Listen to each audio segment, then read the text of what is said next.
There we go. Hey everyone, and welcome to Chef AJ Live. I'm your host, Chef AJ, and this is where I introduce you to amazing people like you who are doing great things in the world that I think you should know about. Well, today's guest has been on the show before, and he made an incredible vegan Caesar salad with vegan bacon, and I can link to that episode in the show notes. Show notes, by the way, are just below the video. You might have to click the word more, but I promise you they are there. And today he is going to be making spinach mushroom tacos and a coconut mango ceviche. He even makes his own tortilla shells. He is one of the most talented chefs we've ever seen on this show, or maybe anywhere. Please welcome back Chef Collin Goodine. It's so great to see you again. How you doing, Chef AJ? Thanks for having me on your show. It's good to see you again. Thank you. Are you kidding? I consider you like a chef's chef. I mean, I don't cook like you. You're fancy, but man, the stuff. I mean, you're like the kind of chef that I want to see on these shows, And they have vegan competition cooking shows now. Why aren't they having people like you on that are so extraordinarily talented? I don't know. I didn't know anything about them, but I got to find them and get on there for sure. But I try to take the chefing part of it and bring it into home. So I'm trying to simplify it and make it as fun for people that love to cook at home as well. Right. Well, your stuff is so creative. When are we going to see a book from you, Chef Collin? It's in the works. There's a lot in the works. Yeah, we can talk after. There's lots in the works for sure. Yeah. Okay, well, great. Well, I can't wait to see what you're going to make because I love the idea of making your own tortillas because some tortillas you can buy are healthy, but a lot of them have a lot of weird ingredients that I can't pronounce, like with letters and stabilizers. So I think it's so cool when you can make them yourself. Yeah, one of the things I love to do for my clients and for anyone that I can help is try to get as much, plant-based food into it, as much fiber, as much anything I can pack into something that they typically would eat and not know that they're eating it is exactly what I try to do. So these spinach tacos are, there's spinach, there's carrots, there's psyllium husk, there's, flaxseed. I try to get as much into them as I can. So they're a great taco shell for sure. Great. How do you come up? What is your creative process with coming up with recipes? Well, there's a lot. It's funny you asked that. I was thinking of that just the other day. So people like yourself, watching you and getting inspired by what you do for the individual from a plant-based or lifestyle standpoint, reading books. Matt Kenny, he's a leading vegan chef. So I take what he, is proposing and putting out there in the world and I spin it towards what I want to do for my individual clients. Sometimes it's honestly just the weather. I mean, if it's nice, feeling good songs, I mean, the inspiration comes from so many places. And that's the beautiful thing about food. Yeah. Well, it's fun because I find it very creative. Yeah. Thank you. Yeah. I mean, I get inspired daily and it's great people again, like yourself. And there's a lot of people, pioneers in this plant-based movement. I can call it that, or plant cuisine, call it, whatever you want. There's so many people before me that I take all the little nuggets and I turn it into gold. And then I hope that, I can inspire someone that's younger than me to do the same, or individuals in their own home. And that's my driving force. That's my passion. Nice. I recently had Mary McDougall on the show. That's the wife of Dr. John McDougall. And we were talking about how she kind of was the mother of this idea of oil-free vegan cooking, because really before her, nobody really had done it that way. Yeah. And I didn't really know it until I started watching you on YouTube, like the whole caloric density and really what weight loss was, calories in, calories out, but the calorie density was part of it. And then oils and just, there's so much out there, so much knowledge that we can all share. And it's great to have that. So the oil-free, SOS-free, that was new. I mean, yourself brought that to my attention, and now I can use that for my clients, which is great. Yeah, well, I think this idea of not eating sugar is not new to most people. I mean, people have known for a long time that it's probably not a health food. But the oil and the salt, when you come to chefs, because as somebody who has produced 19 conferences, I got to tell you, when you talk to, even now we're trying to do a conference out here, when you talk to catering and they think the sugar thing, they're like, oh yeah, we get it. We know sugar's not good. We can use fruit. But when you tell them oil and salt and they look at you like you are literally from another planet. Yeah, I mean, I was much the same way. And I think a lot of chefs in our industry, and this is one of the things I'm trying to break down, is that narrative in the industry of, maybe an egotistical chef or one that really just doesn't know any different. If they don't know, they don't want to know, that kind of narrative. So I'm trying to make it more efficient. Even when I interview people for the retreat center or anything like that, and they come from a spot of what you're talking about is like, what do you mean? No gluten, no sugar, no dairy, no. And they look at me like, you can't cook then. And I guess I was once there, but once you know, and then it opens up a whole new world of culinary that is much better and much brighter and more variety than the previous, way of cooking, for sure. So I can understand the first kind of no salt, no oil, but once you understand how to cook around it, it's a whole lot of fun. I know, and food can taste delicious. That's what people, because they don't know how to do it. They're worried that people aren't going to like it, I think. Yeah, and that's true too. A lot of palates are very, I don't know what the word would be, but they're very numb to the actual taste of food. And, with using lots of salts and lots of oils and lots of fats and lots of all these things, just it further numbs it. And so when you can clean that palate and get it to a point where it's neutral, and then introduce even something like a carrot, and they're like, wow, this is sweet. And you have no idea. So it's bringing out the natural sugars and understanding that there is sugar in nature and there's sugar in plant foods, and we can just bring it out naturally, for sure. Right. Well, I always say their taste buds have been dumbed down. Yeah. They have been dumbed down, for sure. That's why, if you ever have the experience of either water fasting yourself or knowing somebody that has, after somebody fasts, you give them steamed zucchini and they think they're eating a hot fudge sundae. Yeah. That's funny. I've never done a water fast myself. I've had a lot of people talk to in lives and stuff that have done water fasts and for immunity and detoxing and all of those great things.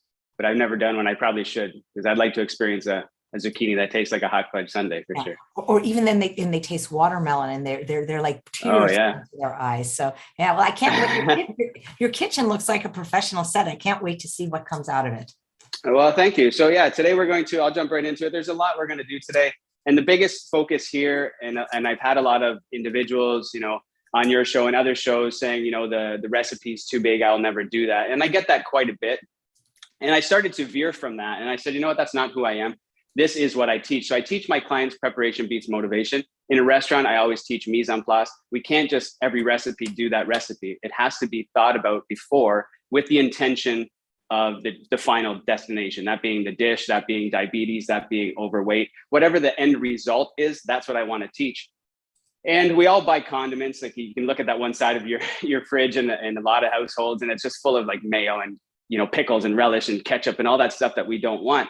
So every one of my recipes, and if you know me, you know that all of my recipes are like 5 recipes in one. And the intention isn't to make those recipes just for this dish. The intention is to make these dishes with all the mise en place to put in your fridge, so that today you might have this taco, you might have this ceviche, but tomorrow you might have a zucchini lasagna with all the prep. You might have, you might throw anything into a taco, because our lifestyles are very rushed and everybody's lifestyle is different. So if we can stock the fridge with plant-based foods that we've created ourselves, the whole flow becomes easier. And then there's some weeks where you're not even cooking because you have so much like mise en place kind of here and there and everywhere. So you can use it. So everyone that's watching this, there's a lot of moving parts here. And there's 2 recipes that are not in the notes, I don't think, Chef AJ. So just email me and I'll send them. Those are for the pumpkin seed yogurt and for, I think, the chili sauce and for the Berber marinade, but I can talk about them as well. So I'm going to start with the ceviche, and then we're going to get into the taco. So the ceviche is great. I love this. It's a cold soup. It's take on, the typical ceviche where the fish is cooked or cured through lemon juice, lime juice, those kind of things. But those bright flavors is what I wanted to bring to this plate. So I'm using coconut milk, and I'm juicing some vegetables to give it some back notes. And then I'm sweetening it with dates and carrots. And it gives that refreshing, especially in summertime here in West Palm Beach. It is so hot. So to have this just in the afternoon, you can fill it with whatever you want, but the flavors are amazing. They clean your palate. They're great. They're great flavors that you don't get all the time. And each time you take a bite with all of the different components that are in it, make it completely different as well. So it's a fun dish to eat. So let's get started with that. I'm not going to actually go and make lots of noise and juice and do all of that stuff. I did most of that this morning. So I just wanted to show you the Breville that I use. So this is a juicer that I use. It's centrifugal force. I don't know where you are in your journey, or if you're looking for a juicer, there's 2. There's the auger, and then there's the centrifugal force. Both have pros and cons, I suppose. The reason I'm using this is to give this soup a little bit of depth. So what I've juiced here is fennel, the fronds and everything. It turns it a little bit green. If you're looking for more of a white, natural coconut flavor, just don't use the green parts, just use the white part. So we're going to juice that. I threw in some chilies for some heat. I threw in some mango. I threw in, what else did I throw in here? Celery, all of these great flavors and back notes, just to give it a little bit of liquid for the soup and a little bit of depth. I think there may be garlic in here too. It's in the notes. But what you end up with is, you know, something that doesn't look too appetizing. And all the fiber has been taken out of here. It's been put aside. But in this case, we want the soup to be nice and clear and brothy. We don't want those fibers in there. If you wanted to keep them in, because that's your thing, definitely keep them in. Just put them in a food processor and blitz them. But for this recipe, we're just going to juice it. So all you have to do is super simple. You're just going to take this juice. You're going to add it to the pot. Okay. You're going to add your coconut milk. So this is grab, you know, your favorite coconut milk. It doesn't matter. This is, I don't even know. I think this might be native. Just find one that doesn't have any gums, fillers, sweeteners, anything like that. Just straight coconut. If you can get just coconut and juice it yourself, that's ideal. That's what you want to do. And then you're going to take what would be a can. I think it's 200 milliliters. And you're just going to add that. You're going to put this on the heat. And you're going to let it do its thing. You're going to simmer it. You're going to see in the notes that it might split. Typically, coconut milk is going to want to split when you do like Thai food and stuff like that. It's going to want to split. And if it does, that's okay. It doesn't need to be, you know, homogenized by any means. If you wanted to, before you serve it, you can blitz it, incorporate some air and get that out of it, but you don't need to. So what you're going to do is just turn it on and just let that simmer. You're just going to let it simmer. You're going to let it heat up. You don't want it to boil. It's guaranteed going to split if you let it boil. And all you want to do is let this come down. So we're just going to get some of the natural water out of it, you know, get it down to reduce a little bit, because you want that viscosity in your mouth when you eat it. You want that creaminess when you have this soup. So we're going to let this hang out, come down a little bit, you know, maybe 20 minutes, 25 minutes. At that point, you're going to throw in some dates. Just throw them in. You're going to take a carrot. You're going to throw that in. The reason that you're going to put the carrot in, and chop the carrot a little bit, it doesn't have to be super fine or anything. Just actually, I'll show you right here, because I didn't want to wait. It has to be cooled when you do the soup. I don't know if you can see that. So it's kind of a yellowy color, almost greenish. So it's not that bright white like the coconut milk. And you can see the difference is that when you first put it in, I mean, can you see that, Chef AJ? The difference between the two? Okay, so it's quite different. Raise them up just a little bit. Yeah, a little bit higher. Okay, a little bit higher. Yeah, I just don't want to spill it. Can you see that? Perfect. So one's white and one's kind of green. And that's okay. Again, I'm more about the flavor here and the texture. So you can see on the inside, I'm going to grab a pair of tongs. I just threw a couple carrots. Like I just honestly chopped the carrots up and threw them in. And then I threw in whole dates. I didn't puree them. I didn't do anything fancy. I just, when this soup came to a simmer and it was done, I was like, I'm happy with that. I just threw these in, put it into the container, put it in the fridge. The reason I threw the dates and the carrots in is to bring out the natural sweetness that we talked about in the beginning. So what it's going to do is leach out its sweetness. It's going to suck in some of that bitterness that you don't want. Okay. And it's going to mellow out the flavors. So you get a little bit more of the carrot flavor. The date just naturally lets its sugar hang out. And the longer it sits, the more sweet it will get. So usually 24 hours is definitely good enough. And that gives it enough time to cool and be exactly where you want it to be. Okay. Once you have that, you don't want to keep these carrots in there. You do want to strain it. So I just want to show you what it looks like when it's strained. And you can put this through a fine mesh strainer. You can put it through a cheesecloth. Depends on how fine you want it. I just have a simple, you know, strainer. I don't want anything crazy. In the restaurant, we may blitz this after we take out the carrots. We may blitz it to incorporate some air. We might put it through a chinois and make it super silky and smooth. But that's because people are paying top dollar for it and it has to be perfect. In our house, we don't really necessarily have to do that unless your loved ones are paying for their meal, and then you can charge them. So that's what comes out. Just, it's all broken up. It's busted up. I didn't do anything. I might have muddled it a little bit just to get the natural sugars out.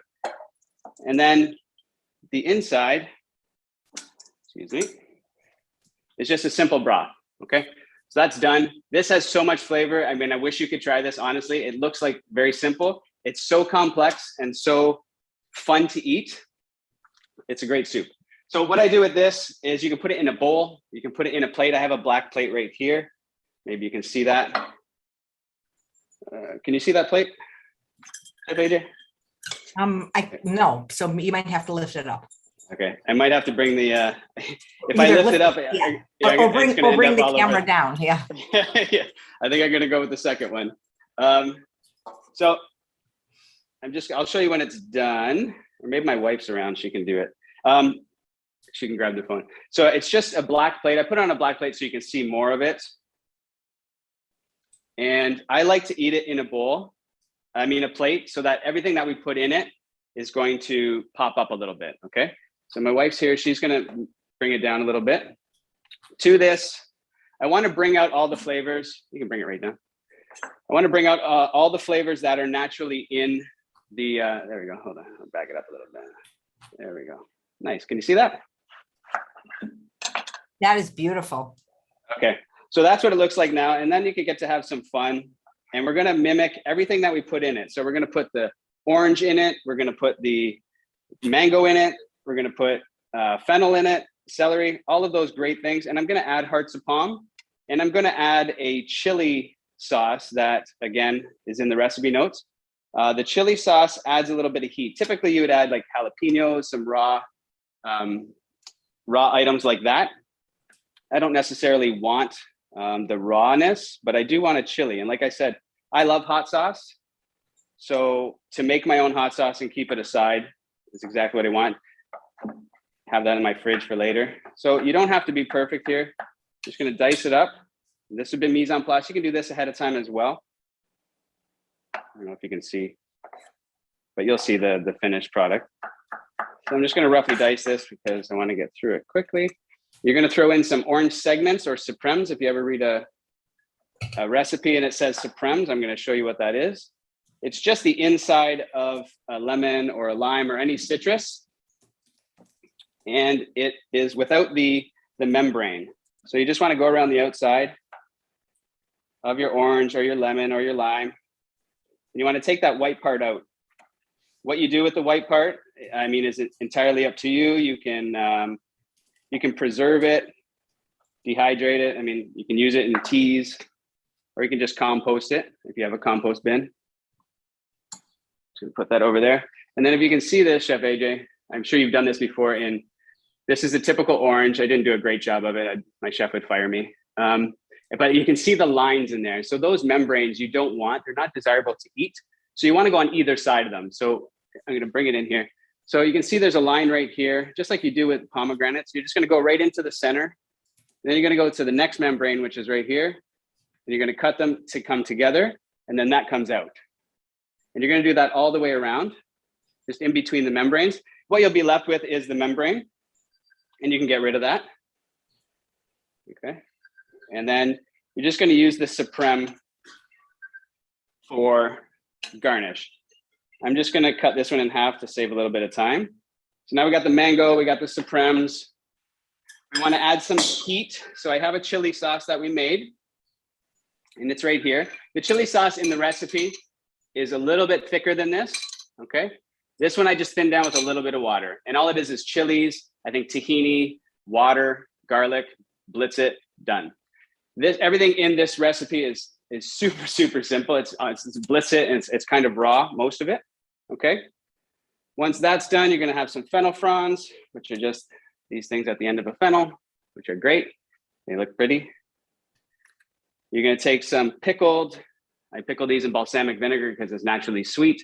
They're not as, vibrant pink as you're used to seeing, but typically those have red wine vinegar, lots of salt, lots of sugar. This is just red wine vinegar and balsamic vinegar reduced down, put over top of the onions. So that's there. What else we got? Oh, we got hearts of palm. You want to know how to keep it pink, Chef Collin? Yes, I do. Well, California balsamic has a ruby red onion vinegar that's very light and very pink, and that's what I use to marinate my onions in, so they stay that nice pink color. Brilliant. It's a balsamic that's pink? Yeah, and it's reduced. So the onion juice makes it like a lovely pink shade. So it keeps the onion pink as well. There you go. I love it. I'm going to have to, I remember you sent me some of those and they were so good. Yeah, and he's got so many new flavors now, like this ruby red onion and crisp cucumber and huckleberry. But I specifically use the ruby red onion to marinate the onion because then it doesn't make a color change. Yes, I need that in my life because for a while now I don't get that, that big bright pink flavor. So that's great. Good to know. Thank you, Chef AJ. I'll see if I can get him to send you a sample so that you don't have to invest in case you don't care for it. Oh, amazing. I'm sure his products are amazing. I'm going to care for it. Yeah. I'll use it. I'll use a lot of it. So here I just got hearts of palm. Again, at the retreat center, we have, the permaculturists, they bring our hearts of palm. It's a little bit different. It's not packaged beautifully like this. but you can get these are in a can. Just give them a good wash off all that brine if there is any on it, that canned flavor, but try to get fresh if you can. And then you get to have fun, or as much fun or as little fun as you like to have with the ceviche. So there's tons of flavor already in here, but I don't want to say one dimensional by any means, because it's not, but it can have more flavor. So it's a little bit tart. It's a little bit sweet, because depending on how long it sat there. Okay. But we're going to add more dimensions to it. So I have right here just lime juice, lemon juice, just a mixture. I'm just going to add a tiny bit on top. It's going to do nothing for the look of it. You can do this beforehand. I like to have it right at the end, just because it's going to add a nice acidity to this, a nice punch of flavor that I love. You're going to go ahead and put in your hearts of palm wherever you want. You can add more of this if you'd like. Again, I didn't want to spend too much time chopping up. And then I'll get my wife to show you what it looks like again. You get to be the artist here and do anything and everything you want. You can throw celery. You can throw, if you want fresh jalapenos in there, anything like that. And then you finish it with this hot sauce that we like. This hot sauce is going to add a huge depth of flavor to it. And with the sweetness and everything else you have in it, it's going to be amazing. I love this dish. I don't know if you can see this. I'm going to come in. So can you see that? Oh my God, looks like it's from a restaurant. Yeah. So, and it's so easy to do. It's so fun to do.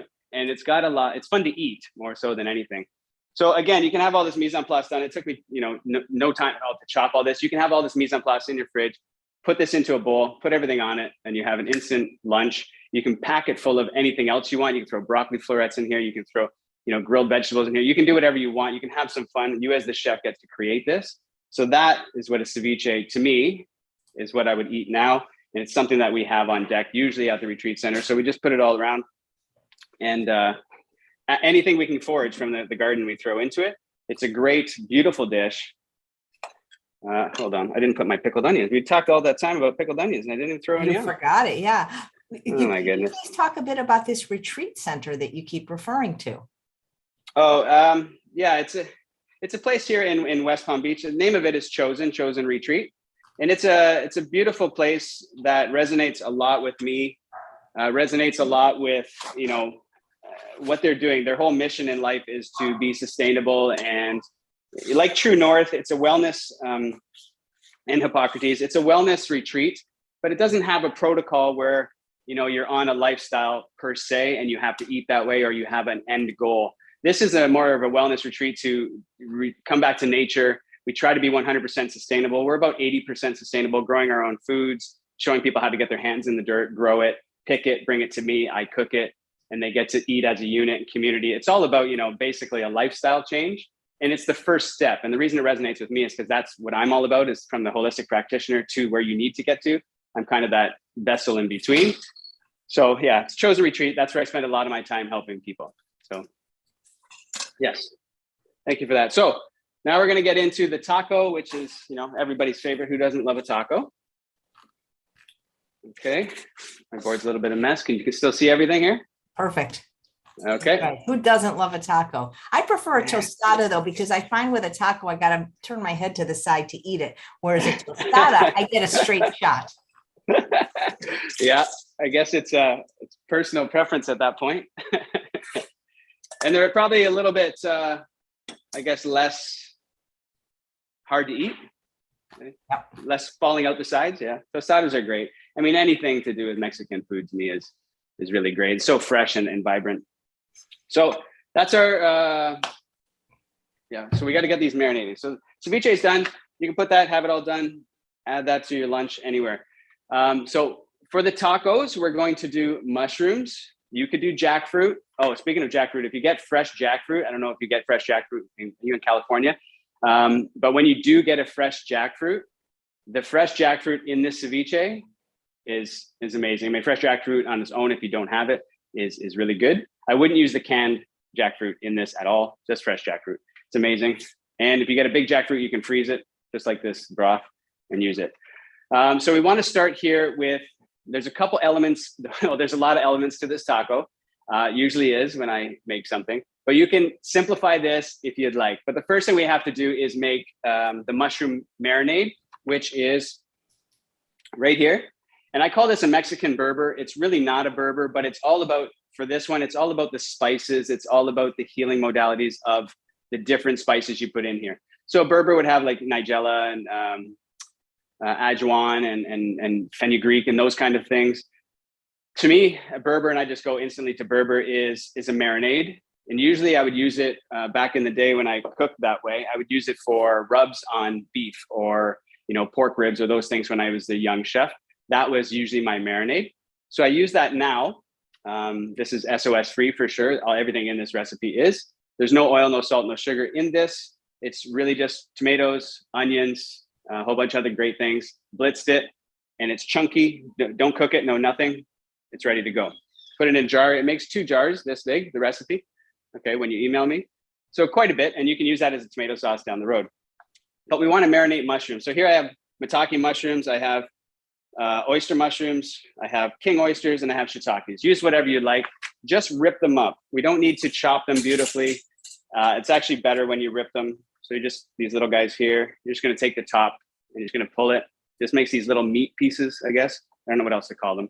So they look like, I guess they're supposed to look like shredded pork. So we want to mimic that here. And it actually creates a lot of surface area, more so than anything, for the marinade to touch. So if you shred it, more marinade would get into it. And I'm going to do this first before I get into the taco because I want it to sit on here for at least 20 minutes. And we're going to take some maitake mushrooms and just pull them again. The base of the oysters and the base of these mushrooms here, right here at the bottom, you want to cut that off, okay? So just pull it off. And then it comes off in these chunks. And then you're just going to shred it. I'll just do a small amount. Any mushrooms that you want. All right. Once you have that in there, just your mushrooms all shredded up like this, you're going to add your marinade. So a spoonful or 2. All right, and then you're just going to mix it around. You can use your hands. You can use as much or as little as you want. But what you want to do here is mushrooms they're a sponge. They're a natural sponge. If you ever cook mushrooms, you see that they leach out a lot of water and then it evaporates and then they get crispy. And that's always the case. Oh, it smells so good. You just want to mix this up and just let it sit. So it's going to absorb a little bit, but it's not going to absorb a lot. The main function of this marinade right now is so when we put it in the pot or the pan or whatever you're cooking it in, it's naturally going to leach out water. It's going to touch this marinade. That marinade is going to make a sauce naturally. And then as it comes back together, it's going to stick to the mushrooms and make it look like pulled pork or make it look like, you know, pulled jackfruit or anything along those lines. Okay, so it's just all marinated up. Nice. Put as much or as little as you'd like. Set that aside. You're gonna also make up, what I have here is pumpkin seed, what I call pumpkin seed yogurt. It's really just pumpkin seeds that have been sitting overnight in water, drain them, blitz them, add a little bit of nutritional yeast, tiny bit of water, and it makes what I call a crema. Okay, if you make your own yogurt and those kind of things, you can definitely add that to it to give it a little bit more of the, you know, probiotic kind of yogurt feel, which is fine. Then you're going to, so those are the only sauces you need. You know, you need your pickled onions, and then you're going to need in the recipe what I call avocado pickle, tomato pickle, and I think jalapeno pickle. All of that is, there's no pickling to it. I just chop that fresh with some cilantro. I throw that into the cilantro, everything together, almost like a salsa. I put fresh lime juice on it. I mix it up. Just add a little bit of acidity to it to give it that pop, that natural, you know, freshness that you get from a taco. That's all that is. Okay, we'll get to that later. And those are all the components that you're going to need that goes in it. I have some sprouts. And for this taco, I'm actually going to add some spaghetti squash as well. So the spaghetti squash, I like having spaghetti squash in my fridge on deck at all times. And this is a great way to use the Berber marinade and the squash together later on. Like, let's say tomorrow, you can make a bowl, put it in the oven, bake it with other vegetables. It's delicious. So however you want to do the squash is up to you. Just know that the end result will be a little bit different, not crazy different. So if you took you know, this is your spaghetti squash. You can cut it this way, or you can cut it the other way. Okay, so lengthwise, north, south, or east, west, it doesn't matter. The end result is going to be the same, except one is going to have here, you can see that the strings go around and around and around. All my sous chefs and everyone usually does it this way. My wife even does it this way when she gets in the kitchen. But you use a fork and you pull it off. I wonder if I have a fork. I'll just show you. If you haven't seen this before, you're going to pull, just go around, and you're going to make these into shreds. So it's spaghetti squash, so it makes spaghetti. The only thing here you want to make sure you don't do is overcook it. If you overcook this squash, you're going to end up with mush, and which is fine because you can make soup, you can make purees, you can make a lot out of it. But if it goes a little bit too far, it's not really going to be stringy. So you want to stop it just before, knowing that there's going to be carryover cooking as well. So leave yourself that 10 minutes, that 15 minutes where it's going to continue to cook even when it comes out of the oven, okay? A good way to test that would be just your finger, because typically you cook it upside down like this in the pan on parchment paper. So when you press it with your finger, you don't want it to be super soft. You want it just to give a little bit, and then that's a good indication that you're where you want to be. You could also flip it over and you'll be able to look at these lines, and that's a good indication too. Now, I talked about the different applications. If you cut it like this, you're going to end up with longer, more spaghetti-like, because they run all the way around. If you cut it like this, when you pull the sides, you're going to end up with only short strands, okay? So this is how I typically do it for the tacos, just north-south, and I just pull it so I have these little strands, just like that. And you end up with a lot of squash left over, which is not a bad thing. Like I said, I always have squash in the fridge. That squash is going to go in our tacos. I lost my bowl. Here we go. So I have a little bit here that I took out when it came out of the oven, okay? To this, I'm just going to add some fresh cilantro and some green onions quickly. So they are right here. So I'm just going to take some, chop it. This adds, again, another, you know, freshness element to it. You don't want to do this ahead of time. It's going to get wilted. It's going to get old in the fridge. So try to do as much of the last minute prep, right last minute, just before it hits the table. That's the fun part. Those are the bells and whistles that really, you know, knock people's socks off. They really give that punch of flavor that you want. Okay, some green onions. Just take the green parts. You can use both. If you wanted to not put it in the squash, you can put it on top of the taco when it's done, but there's so many things going on top of the taco. I'm just going to put it underneath. Again, I'm adding layers to it.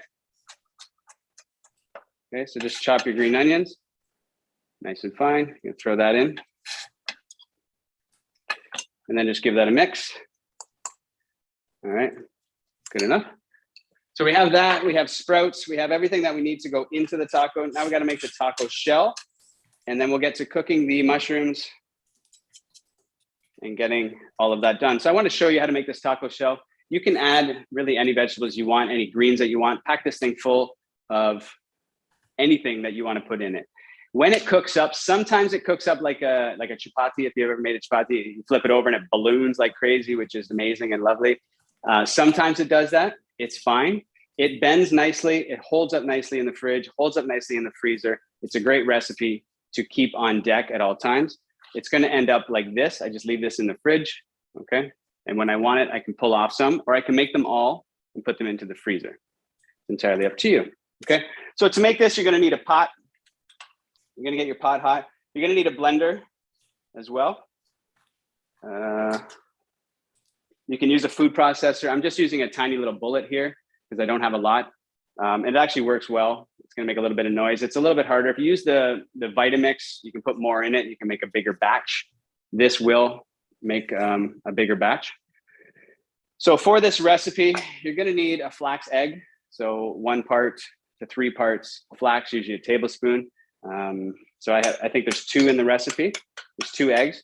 What this flaxseed is going to do outside of giving you tons of protein and all that kind of stuff, I use flax egg a lot to help bind. I help give that elasticity that you don't get without using gluten. So there's no gluten in this. Actually, you know what? There's spelt flour in this recipe. But you can take out the spelt flour and you can add any kind of flour that you want, rice flour. It doesn't matter what flour you add, or you can just double up on the other flour, or you can use straight gluten-free flour.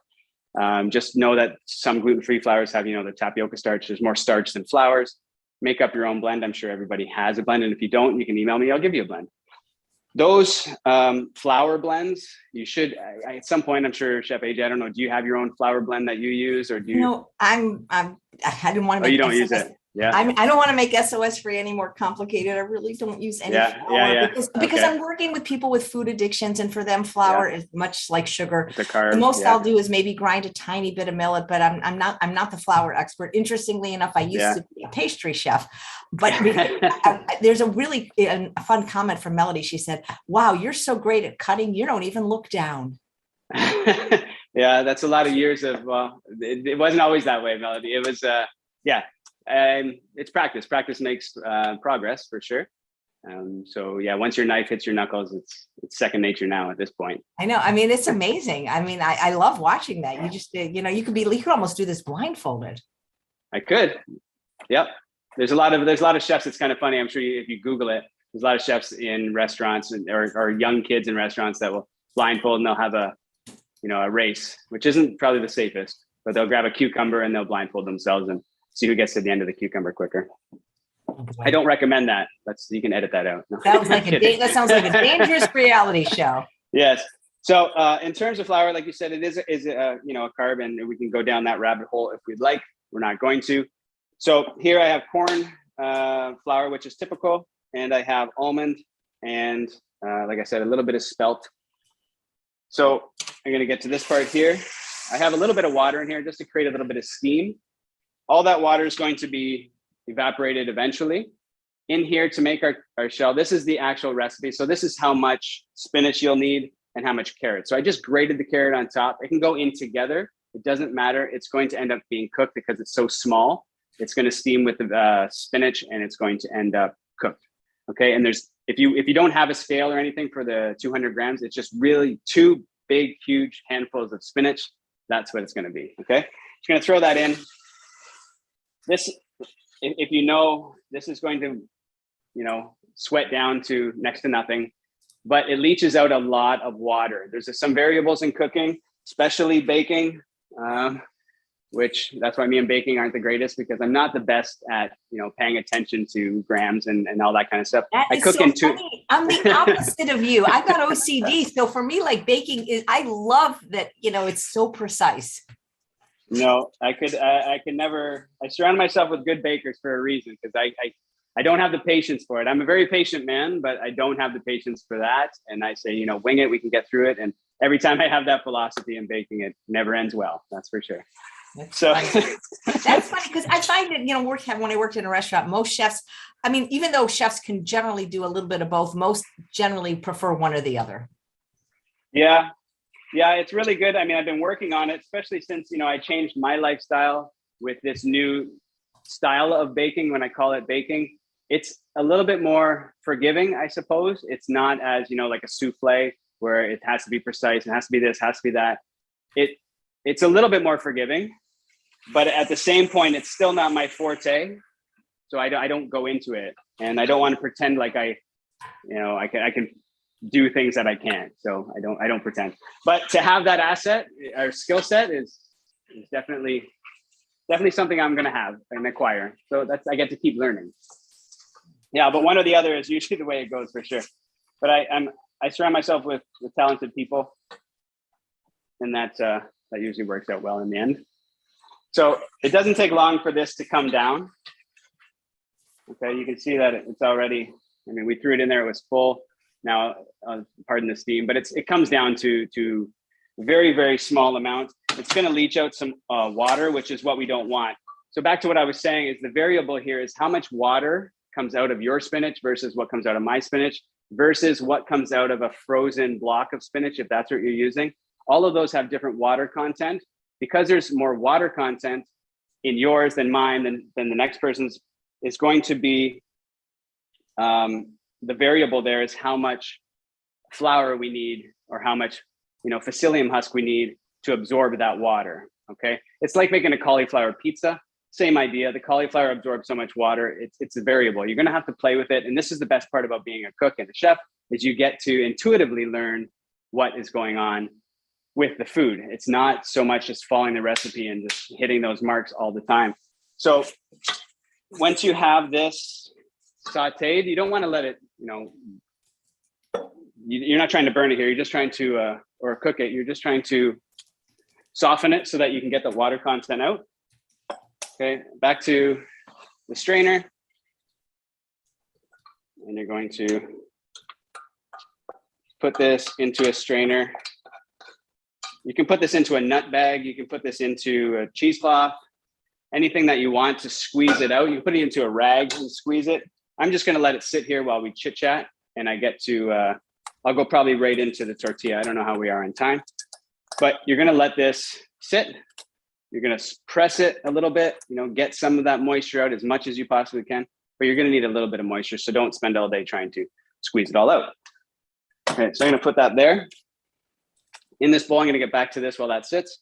In this bowl, I have everything that's in the recipe, psyllium husk, all of those things ready to go, the baking powder, all of my dry ingredients essentially are here. Here I have my flax egg. That's all I need to make my tortilla shells, okay? This is gonna go into the blender. You want me to show you that, or is it okay? We can just go right to the... Either way, the Zoom will mute the sound, so don't worry. Okay. Maybe we'll just go into the rolling of it. How much time do we got? That's okay. Maybe No rush. No rush. Okay. No, please. This isn't an Iron Chef competition. You take all the time you need. There is no pressure. Okay. So typically I'd let this cool and I'd squeeze it out, like a whole bunch, just to get all that moisture out. But I wanted to show you the mixing part of things. So I'm going to get to blitzing this. You will, in the recipe, it says water AN, which is as needed. So I'm going to pulse this and let it go. If it needs more water to come down to a point where it's, actually spinning and you want it to come together, you don't want it to be super, super thick, but you don't want it to be thin like water. So use your, I guess like a smoothie consistency is what you're looking for here. Okay, so I'm going to go ahead and add a tiny bit of water just to help me out. Okay, so that would represent, like, if I squeezed all this moisture out and there was still some water content in here as it cooled, it's going to pool at the bottom of this. All right, put it on and mind the sound. Just shake it down to the bottom.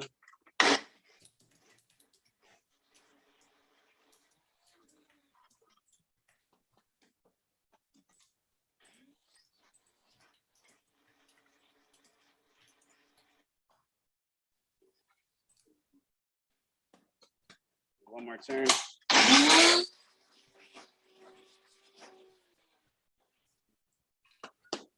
So you can see it's fairly thick.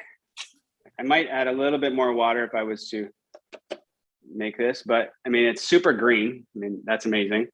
There's a lot of goodness in there. You don't have to worry about it. If you see little flecks of carrots or anything that you put in here, that's fine. It's okay. It's going to roll out fine, unless they're big chunks. I mean, if they're big dice pieces, you want to go a little bit finer than that. But if you see this one here, you don't see a lot of orange. You see a tiny bit, but it's pretty pureed, okay? So you're gonna add that to your flour mixture. You're gonna get a spoon.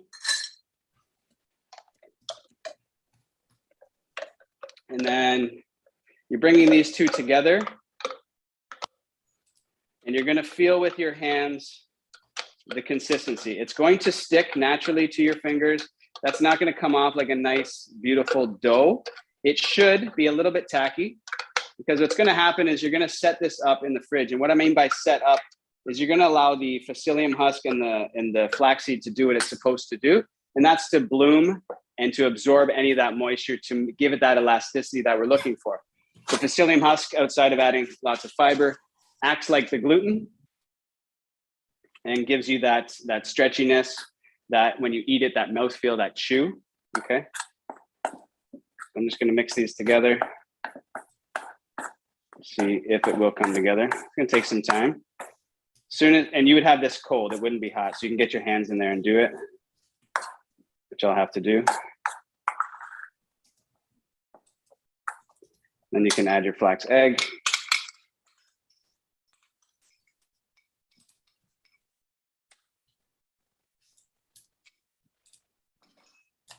suppose you could probably, I mean, if you wanted to add beets, I think any vegetable would work here, depending on the color of, you know, the tortilla shell that you'd want. I've never really sun-dried tomatoes, that would work. If you wanted to dry your own tomatoes in the oven, for sure. Again, it's just about, go ahead. I was going to say, I've done it. I've never done sun-dried tomatoes in the oven, but I've used a dehydrator. Yeah, dehydrator is a great tool. That's actually just been one of my favorite tools that I'm exploring, making breads and crackers and, you know, obviously kale chips, all the things that you're probably very accustomed to.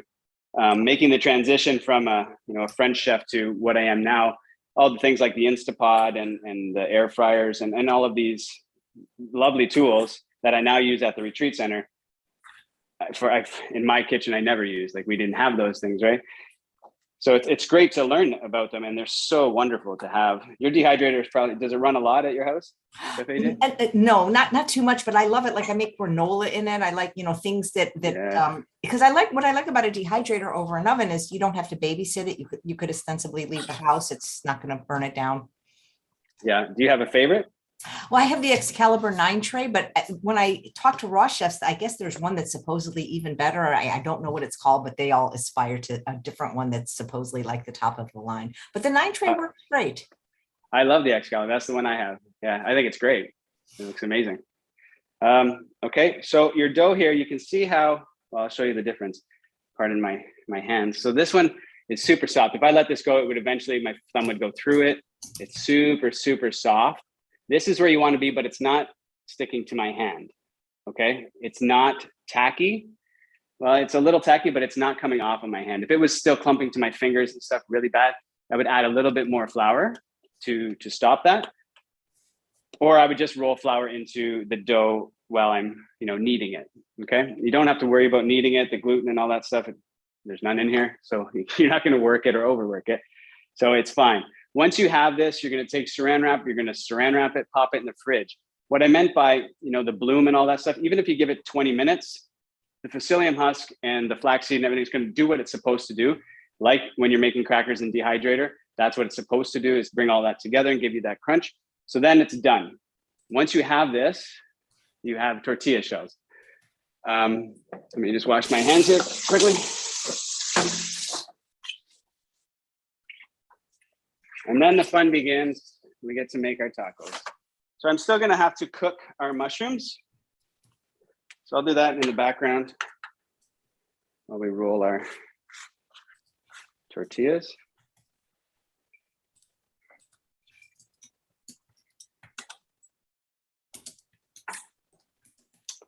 Okay, I'm gonna have to flip my board. I don't know if that's a trick. Everyone saw that. I have a paper towel under here, or a cloth that's wet. And that's something I forgot to tell you. If you're ever cutting and you don't want your board to move, just put a paper towel underneath that's got a little bit of moisture. It'll stick it to the board or stick it to the counter or whatever surface you're using. So make sure there's a wet towel underneath. Okay, so we're gonna get to rolling. In the back here, I have my pan. I'm not gonna add anything to it. We don't have to. You could add a little bit of water, but like I said, the mushrooms are gonna naturally leach out water. And they already have in the bowl here, which is great. If you wanted to make sure that there was lots of flavor in here and there was everything that you wanted, and you wanted it more saucy, just add more sauce to it, okay? So let's theoretically do that. Or that's actually not theoretically, let's do it. There we go. So we're gonna add a little bit. I'm just gonna leave this on low right now, okay? And we're gonna get to the tortilla. So after 20 minutes or so, your tortilla is ready to go. I typically make them all and then put them in the freezer or the fridge and use them until they're gone. But you could definitely just leave it like this and make them as you need to. Again, I find that to be almost counterproductive. If you're going this far, you might as well just roll them all out and have them ready to go, okay? So it's a lot harder, it's firmer, okay? Now it's like a Play-Doh consistency, right? And all you're gonna do is you can weigh these out so they're more consistent, 30 grams, 40 grams, 50 grams, like you would with, buns or anything like that, to be more consistent. Which is ideal. You'll probably get about 24 out of this recipe, okay? Hey, Chef Collin, there's a question from Kathy. If you weren't demonstrating, approximately how much time do you think it would take you to make the tacos? This taco right here, well, you saw we just made this. So now from that point, the dough would take, 10, 15 minutes, just let it rest and let it bloom. And then you can make them. The inside, if you didn't want to let it marinate for 20 minutes, you can just toss them in that sauce and saute them. So as long as it takes to do the mushrooms, I don't know, if I had to guess, half hour, 40 minutes, start to finish. But again, I always have my stuff ready to go. And the idea here is to have it, you prep a lot today, maybe spend an hour, maybe 2 hours, and take your time to prep for dinner tonight, knowing that all of this mise en place is going to give you a lunch tomorrow or dinner tomorrow or tacos down the road. But yeah, it doesn't take too long. It seems like it's a lot, but it's not. All the sauces. Go ahead. That's like a good name for a restaurant, tacos down the road. Tacos down. I agree. I agree. Would you ever want your own restaurant? Like where you were the lead? I think you may have asked me this question before, or maybe Sharon did, someone did. And the answer was, heck no. I don't want the headache. You have to be married to it. I would be limited as to what I could do to the world on a bigger scale. So it was a no. And now I think I would like to own one with my philosophy of food and bringing that to restaurants, because now I think it's needed and I'd be doing an injustice if I didn't. But I don't know if I'd be behind the line doing it. I would definitely have to train people to do it, but I would own restaurants now. Yeah, for sure. So I'm glad I asked again then. Yeah, my mindset's changing for sure. So where am I? So that's a tortilla. It's kind of like, I feel like you, like I want the vision, but I don't want to do the work, because I have worked in restaurants. I don't think it's like this glamorous thing not that anybody else's job isn't hard, but it's a different kind of hard. Yeah, it's definitely demanding. And you know what? I think the hardest part in our job is health. I think it's really hard. Stress-wise, it's hard. You're on your feet all day, which other jobs are too, but you don't stop to eat a proper meal. And when you are eating, you're on the go. Like, none of those things are great. And now if I was to own a restaurant, there would have to be protocol for my staff to be really taken care of. Once a week, they're being taken care of. I don't like the industry. It looks glamorous. And there's glamorous parts, but at the end of it, there's an ugly side to it for sure. Okay. So you can see it's coming down now. They're just getting soft, a little bit flaccid. I'm going to let that go. It's going to leach out a little bit more of its water, and then it's going to suck it all back up with all that sauce. I want to talk a little bit about the tortilla. The tortilla shell, if you don't have a tortilla press, which mine isn't here, I thought it was, and it's not, you don't have to worry about it. You can definitely just little round balls. Again, let's say it's 30 grams. You're just going to put them in between a piece of parchment paper, which is ideal. And you're going to give it a press down. If you don't have anything flat, let's just use this pan. You can use a pan, okay? Just give it, this is not going to get it to the thickness you want, but it's going to start the process, and it's going to give you that nice round, even look that you want. So just give it a press. And what you end up with is, again, a round little taco shell, but it's a little bit thick. You can see that it's fairly thick. You could do this if you'd like. It's going to puff up a little bit, but you want a nice thin shell, or I do too, but you don't want it so thin that all this stuff falls through it. So I would get to this point with the back of my pot or my pan, and then I would roll it out and turn this down. So take your rolling pin and just go a little gentle, north-south, east-west, whichever way you go, and then you go northeast, back and forth. Whatever you go one way, go the other way. Keep it even. You want to keep that nice round look to the taco. But if it ends up like an oval, that's okay. Again, it's not in the restaurant. So it will peel off, fairly simple. If it doesn't, if you find you do one right away, Chef AJ, and it's not, coming off, and don't get frustrated, just on your next ball that you do, just roll in a little bit of flour, like the cornmeal or whatever you're using, and then it will come off. So this one here is done. I've rolled a couple of these. I just wanted to show you how to do that. Okay, nice and thin. This here is finished. You would then put it into the freezer. You would continue making more of these, and you would just line it on a parchment paper like this, and you would continue. So you just make another one. So I've got one here. Okay, and you just keep doing that. And so as long as there's parchment paper in between them, you can stack them up. Then wrap this, throw it in the freezer, wrap this, throw it in the fridge. And whenever you want to make one, just pull out one, and then you're going to fry it up. It's dead simple. They're amazing. And they hold together really well. That's the psyllium husk and the flaxseed that's really giving it that pliability, which is essential. You need that, otherwise it would crumble. And there's your tortilla shell. It's a whole lot easier if you do have a tortilla press, for sure. Just stick them in there and whack it down, and it's perfect. All right, and our mushrooms are done here. I would take them a little bit further. I might add a little bit more sauce and continue cooking. If I let them marinate more water would have leached out. But I want to get to making this taco now. Any questions on making the taco? Honestly, these are great. I'm just so enthralled watching you. I'm not watching the chat. Let's see. Yeah, well, there's a question from Joe about that your dough has a great consistency to work with, spelt almond and corn flour. Is the corn flour nixtamalized corn, or is that corn? I don't understand what nixtamalized means. Or is that corn flour Colombians and Venezuelans use? I've never heard the word nixtamalized. I don't know either. It's masa. It's fine ground. It's the corn. It's fine ground corn meal. I don't know the name of the company, but I'll look into it. If I understand the question a little bit more, I'll definitely find an answer and get it to you. Okay, so at home, you might have a pan like this. This is ceramic. You might have a cast iron. Cast iron's better. That's what we use outdoors in the fire pit. We would just throw them onto the cast irons and do them that way. A lot of times too, if I'm stuck in the kitchen and I don't have the cast iron and I have to do a lot of them, this is where I find a lot of people have issues. Like, I do one at a time. What am I going to do? And I got to feed a family of 7 these tacos. How do I do that?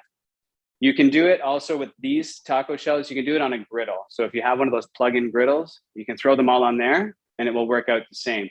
What I do when I do it on a griddle is I put a piece of parchment paper over top of it with a little weight, like a little pan, something like this. You just take something like that and hold it down. What that does is it gives it that pressure it needs to stay flat, and it gives it the pressure it needs to get nice and crispy on the outside of it. Okay, so that's what I would do. But here, there's nothing in the pan. Okay, I'm just going to throw this in here. Hopefully it'll get hot. And I'll do one, maybe I'll do 2. And I'm going to save this so it doesn't dry out. All right. So while that's going, we can probably get together a little pickle, and I'll show you what I was talking about there.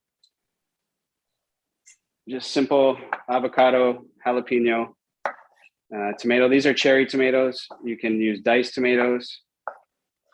I cut little wheels. My favorite way to eat a cherry tomato. Throw them in. What else do we want to throw in here? Oh, jalapeno. So I'm just going to put a couple rounds. If you don't like heat, don't throw them in. If you don't like heat, go home. No. Are you a fan of heat? Medium. I don't like it as hot as some people, but I like a little bit. A little bit is a nice balance. Yeah, for sure. I love it. I put it, on everything. Heat is my thing. So that's good. It's coming together. I'm just going to grab one piece of this avocado. We're trying to at the retreat grow avocados all year round, which will be pretty awesome because we go through a lot of them. I love avocado. I know it's got a lot of people don't love the avocado because of the fat content, all of those things. Again, it depends where you are in your journey. Patty says, "Are you a Canadian? You say OUT like a Canadian." I sure am. Born and raised in Canada. Yeah, just outside of Toronto, a little town, Niagara-on-the-Lake. Moved to West Palm Beach about 1.5 years ago, and now we're here. Now we're changing the lives of Americans instead of Canadians. But we do it all around the world. So. Right. Marianne says, are there good tortillas to buy at the grocery store? So the brand I buy, well, I love Mama Says. They're a food delivery company that does SOS free, and they're just corn, or those are delicious. And from the regular grocery store, I like a brand called Mi Rancho because they're organic and they don't have anything in them except for basically corn and lime. Wow. Yeah, I've never really, I mean, I try to make everything myself. So I haven't, I mean, I'm not big on different brands, but out where we are, there's a little Mexican community and there's a store called Oseca. You ever heard of Oseca? Anyways, there's a little, I'm going to call it a Mexican grocery store. You know, there's a plug for them. And they do their own corn tortillas. So that's where I would get them for us to use them. Yeah, when I lived in the desert, the local ethnic grocery stores, they would make their own with just no junk in it, and I would buy them. They're fresh, and they were fantastic when you can get them. Yeah, can't beat it. Can't beat it. So again, here's the pickle. You want to call it that? It's just tomatoes, jalapeno, and avocado. So that's in here. I'm not going to put any cilantro in it because there's cilantro in the spaghetti squash. So while I wasn't paying attention, it actually worked out very well. I'm going to show you the one side of the tortilla. So you can see those little bubbles, those little black pieces, just before it gets to that black. Okay. If you look on this side, there's brown. Okay. So that's what you want. Okay. So you'll see the color too. You can see the different colors here. I don't know if you can see that. So this is light, this is dark. When it's dark, it still means it's kind of raw, and you could eat it raw. There's nothing in here you couldn't eat. You could not cook them if you wanted to. But you want to get that a little bit lighter. So I'm going to give it another minute. Again, if you wanted to make sure you get the whole tortilla, press it down. I got a spatula here. Just press it down and make sure all surfaces touch the pan. It's going to naturally want to bubble up and come off, but you want to keep that down so it gets nice and toasted. All right. So I'm going to put another one in here so we can make two. So this here is roughly what it would look like. It's done. Okay. You can fold this up. It doesn't crack. It doesn't break. It's thick enough that it actually holds anything and everything I put in it. So I'm not afraid of putting, wet ingredients in here because it's going to hold up. It's fairly, I'm going to say fairly thick. It's not thick by any means, but I don't know another word. So I'm going to use thick. Okay. So I'm just going to do this one quickly. I wish I could show you. Well, you'll notice it when you make it yourselves. Can you see the different colored greens there? Yeah, yeah. It's a work of art. Okay, so the outside is still a little bit under. The inside's light green. Okay, so this one looks a little different. Once your pan gets going, that's what you want. So see how it gets all that? It's nice and flat. All the pieces got touched. That's the corn tortilla you want. It's nice and pliable because of all the great stuff we put in it.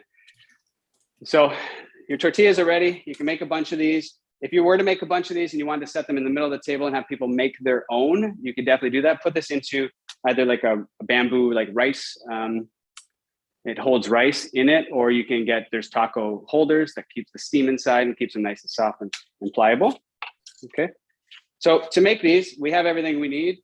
I would show you now how I would make this. I would start with sprouts. So I have, broccoli sprouts here. I'm going to bring one up to show you. Can you see my board, Chef AJ? I sure can. Okay, perfect. So I'll get this out of the way now.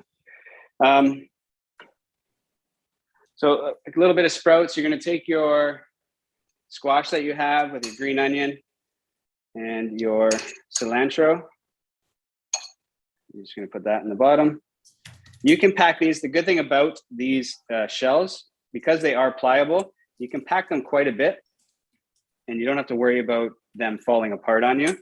Yeah, you have to tilt your head sideways, but they won't fall apart on you, which is great. Then you're going to throw in your mushrooms. This would be, if the marinade sat a lot longer, it would be dark ruby red, but it does take the appearance of meat.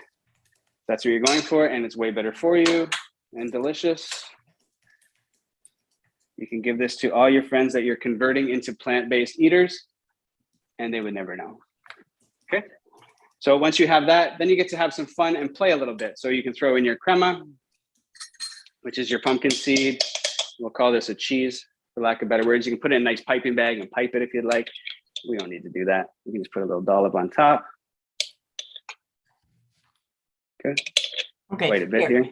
Joe comment, nixtamalized is the process of making corn more easily digested and avoiding pellagra. You could get it. It's boiling corn in a limestone solution. After that, rinse well. That sounds too high tech for me. Once the corn is rinsed well, it's ground traditionally on a volcanic stone, modern days in a tortilleries, modern grinding machine. Well, I think you live in Mexico, don't you, Joe? I'm going to be going to Mexico, guys, July 23rd to 30th. If you want to join me at Rancho La Puerta and take some hands-on cooking classes with me. All right, I'm there. Oh, it's so fun. You would love to teach there. No kidding. That's amazing. You're going when? Next week? Yeah, July 23rd. Yep. Wow. It's a beautiful kitchen to teach in. That's beautiful. I'm glad you're still out there teaching. That's amazing. That's so amazing. Where are we? So we just got to fill this thing with what else we got to put on here? Oh, radish. Let's do radish. I'm going to look into that process. It sounds like it's an amazing process of, is it stone ground? Is that what he was saying? Is that what I got from that? Very complicated. Rinse. You mean processed? It seems like a lot of work. Yeah. So I'm just slicing radishes here. This is just a way to get crunch. I would put that on top. You can garnish these any way you want. Now's the fun part of garnishing.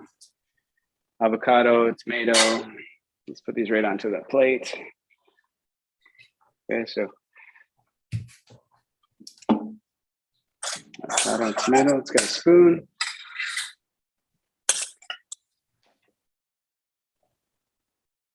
You don't have to put all this. I mean, really, you put whatever you'd like. These flavors work really well for me. They're hot, they're fresh, they're limey, they got the texture. There's tons of vitamins, nutrients, everything you need in here. It's like a full, complete meal. That's that. I don't need cilantro. I'm looking for other things to put on here, but I think we're probably pretty good. So that's, I think in the recipe, this is everything. We got our squash, we got our mushrooms, we got our garnish on top, we got our crema. You can have crema on the side, you can have lime on the side, all of those things. So that's, can you see that? Man, that looks like it, well, from a restaurant.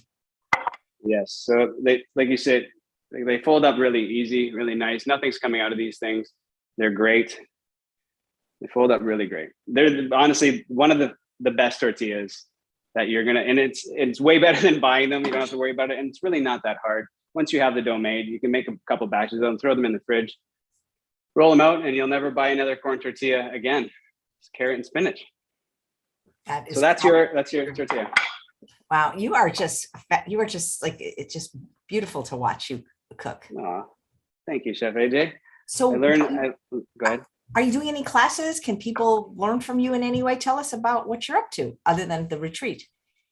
Yeah, so I don't have my D2R, that's my method of teaching people how to make that transition in their life.